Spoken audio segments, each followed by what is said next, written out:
Hello, hello, hello, and welcome to episode 356 of Prog Review.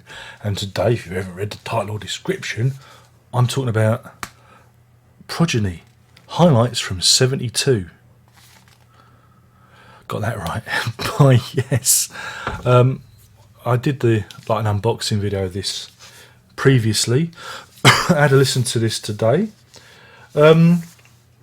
We all know this one, don't we? You know this one. Yes Songs. This is the one we've had to listen to all those years. It was a triple album. I've got it in the collection somewhere on the old vinyls. Triple album. And from these master tapes, which again the story is they thought they were lost in the mists of time. They found the masters, very carefully, painstakingly restored them and digitized them. And we've got, there is going to be this big box set, which I've got on order, which I'm hoping to look at. But we've got this, which is like a highlights 2 CD edition, which takes some of the best cuts from the 1972 tour. It's the, I don't know you call it I never know what lineup. Is it the classic lineup? I think is the classic lineup one with Bruford, or is it the classic lineup one with White? Anyway, Alan White playing the drums on this. What I did this morning, I've been listening to Yes Songs and I've been listening to this. I've been kind of comparing them because again, they come from, some of the stuff comes from the same source. Whereas Yes Songs was always a bit, rough around the edges, wasn't it? It was always a bit of a rough diamond when it comes to live albums. A lot of power. A lot of energy in it, though. There's a lot of whoomph, a lot of woohee, a lot of welly on the Yes Songs album. Comparing it to this new release is, it's quite different. Well, obviously it's the same band and it's the same material, and but what they've done here is they've kind of almost followed the what King Crimson did with their recent live album.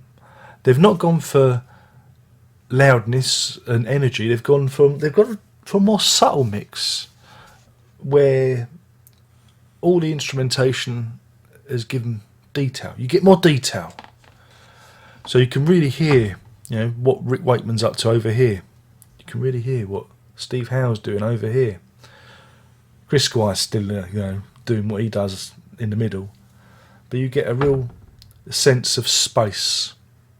They've used the stereo spectrum very well. Yeah. That's it, really. That's the end of the review. You've got to be a big fan of this material. Again, if you love Yes Songs as an album, I think you will get something out of this, because again, like I said, there's more detail to it. But it's that thing where you go, my goodness, it sounds so different, because again, you've got this kind of real muscular energy on Yes Songs. Just because let's face it, Yes Songs is pretty dense. It is a pretty heavy live recording. Which is different to this. This one is, like I say, it's very subtle and very nuanced. So it's amazing. Again, it's amazing what you can do. Mixes with with the same material. It's amazing what you can do. It's a great little package. Again, if you're not going to pony up the money for the big box set, I'm only doing it because and I think the prog budget will extend, because again, it's a bad month this month, because we've had the Genesis vinyl and we've got this Yes box set. So the budget is spent, but I have to see it. You see, I have to see it. But again, if you're not going to pony up the money for that big box, this certainly gives you the option. The track selection, all your favourites are there. Your Siberian Khatru, Seen All Good People, can't stand that one. Heart of the Sunrise, which is very good. You and I. You got the whole of Close to the Edge. They even bothered to give Rick Wakeman his little bit, excerpts from 6 Wives of Henry VIII. Really, they could have left him off and put another Yash track on, couldn't they? But there you go. Very kind of them. The now obligatory roundabout, and of course yours is no disgrace. It's it's culled from 1, 2, 3, 5 shows. They made 5 shows into this. They've taken, you know, the source of. So that's a good mix.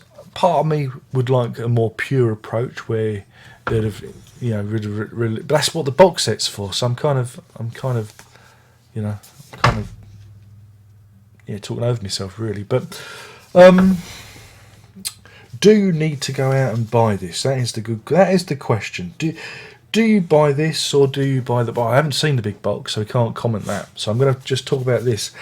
I think it's worth a punt. Again, if you like Yes songs and you want to see a different side of Yes songs, or you found Yes songs a little bit too heavy or a little bit too rough for your liking, I think, you know, it's well worth picking up, because they really capture the band at its best. It's the best, like, you know, certainly, and it's funny because it's the same master tapes, but it's amazing what you can do with technology now and with recording